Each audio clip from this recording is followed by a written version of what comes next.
Thrifting kembali ramai diperbincangkan oleh masyarakat setelah Menteri Keuangan Purubaya Yudi Sadewa menyebutnya sebagai bisnis ilegal yang merugikan negara.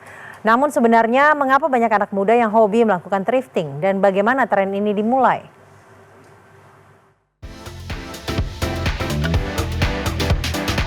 Thrifting atau membeli produk bekas namun layak pakai bukan baru-baru ini saja menjadi tren di Indonesia. Pengamat fashion Khairyah Sari mengatakan tren thrifting di Indonesia sudah dimulai sejak sekitar 20 tahun lalu.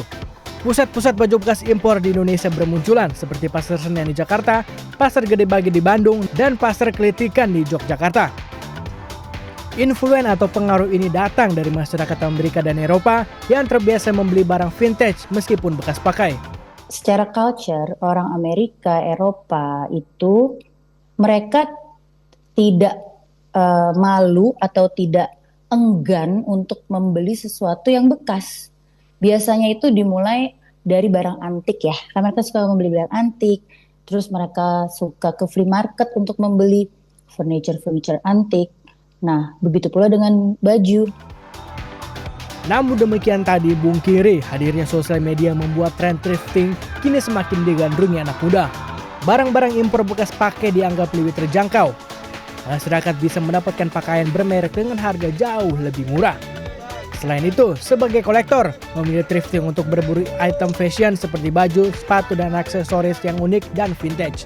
Tren thrifting juga dianggap merupakan gaya hidup ramah lingkungan karena turut mengurangi limbah tekstil dan menambah umur pakaian sebelum berakhir di tempat pembuangan. Terakhir, alasan orang untuk melakukan thrifting karena dorongan untuk bebas berekspresi. Betul, karena bajunya tuh ya menurut aku nggak pasaran, terus juga harganya murah, terjangkau, dan juga menurut aku sih sangat worth it. Karena murah ya, terus bahannya berkualitas juga, bahan dari luar juga kan, dari ekspor dari luar. Terus kayak lebih lengkap juga kalau belanja di sini, dari bahan baju olahraga, baju jalan-jalan, apapun itu.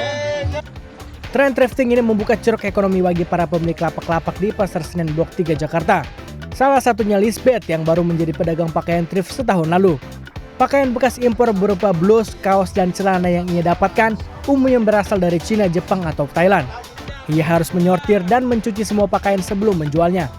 Pakaian bekas ini dihargai mulai Rp10.000 hingga ratusan ribu, tergantung merek dan kualitasnya. Meski enggan menyebutkan omset, Lisbeth mengaku tak kurang dari 100 baju bisa laku terjual setiap hari, terutama saat akhir pekan. Biasa pasarannya tuh beda-beda, karena ada barang yang kita pisahin, ada yang kita sortir yang sesuai kualitas barangnya. Kalau kualitas barangnya bagus, nah kita naikin harganya. Kalau kualitasnya biasa aja, jadi kita sesuaiin dengan harga gitu. Meski populer, thrifting di Indonesia menghadapi tantangan regulasi. Pemerintah melarang impor pakaian bekas untuk melindungi industri tekstil lokal sesuai Undang-Undang Nomor 7 Tahun 2014 tentang perdagangan. Namun pasar barang bekas tetap berkembang melalui jalur tak resmi. Wah, ini salah satu keuntungan ketika kita melakukan thrift. Ini adalah kemeja dari brand yang cukup ternama dari Jepang. Kalau misalnya di toko aslinya bisa sekitar 200-300 ribu, tapi kalau di sini harganya cuma 120 ribu saja. Jadi cukup menguntungkan ketika kita dapat brand yang oke saat melakukan thrifting. Tren thrifting lebih dari sekedar gaya hidup, melainkan menjadi simbol perubahan dalam industri fashion.